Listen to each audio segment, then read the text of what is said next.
Super ഹിറ്റായ ഡൊമിനിക്കിന് ശേഷം മമ്മൂക്കയുടെ അടുത്ത റിലീസായി തിയേറ്ററുകളിലെത്താൻ പോവുകയാണ് നവാഗതനായ ഡിനോ ഡെന്നിസ് സംവിധാനം ചെയ്ത സ്റ്റൈലിഷ് ചിത്രം ബസൂക്ക.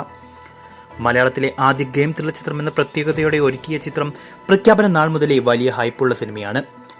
മമ്മൂട്ടി താടിയും മുടിയും നീട്ടിയ കിഡിലൻ ലുക്കിലെത്തുന്ന ചിത്രം ഈ മാസം 14-നാണ് വേൾഡ് വൈഡ് റിലീസായി തിയേറ്ററിലെത്തുക. നിലവിൽ തിയേറ്റർ ചാർട്ടിംഗ് അവസാന ഘട്ടത്തിലായ ചിത്രം റെക്കോർഡ് സ്ക്രീനുകളിൽ റിലീസ് ചെയ്യാനാണ് അണിയർ പ്രവർത്തകർ ലക്ഷ്യമിടുന്നത്. സിനിമയുടേതായി ഇതിനോടകം പുറത്തിറങ്ങിയ പോസ്റ്ററുകളും ടീസറും ഹൈപ്പ് നിലനിർത്തുന്നത് ആയിരുന്നതിനാൽ ബസൂക്ക ബിഗ് സ്ക്രീനിൽ കാണാനുള്ള കാത്തിരിപ്പിലാണ് മലയാള സിനിമാ പ്രേക്ഷകരും മമ്മൂട്ടി ആരാധകരും. അതുകൊണ്ട് തന്നെ ചിത്രം ബോക്സ് ഓഫീസിൽ പുതിയ റെക്കോർഡ് സൃഷ്ടിക്കുമെന്ന പ്രതീക്ഷയിലാണ് എല്ലാവരും. പുറത്തുവന്ന ലേറ്റസ്റ്റ് റിപ്പോർട്ടുകൾ പ്രകാരം ബസൂക്ക കേരളത്തിൽ 350-ൽ പരം സ്ക്രീനുകളിൽ റിലീസ് ചെയ്യാനാണ് അണിയർ പ്രവർത്തകർ ലക്ഷ്യമിടുന്നത്. ഒരുപാട് ആക്ഷൻ രംഗങ്ങൾ കൊണ്ടും ത്രില്ലിംഗ് മൊമെന്റുകൾ കൊണ്ടും സമ്പന്നമായ ചിത്രം മമ്മൂക്കയുടെ കരിയറിലെ ഏറ്റവും വലിയ വിജയ ചിത്രമായി മാറുമെന്നാണ് ആരാധകരുടെ പ്രതീക്ഷ. ബസൂക്കയിൽ നിങ്ങൾക്കുള്ള പ്രതീക്ഷകൾ കമന്റ് ചെയ്യൂ.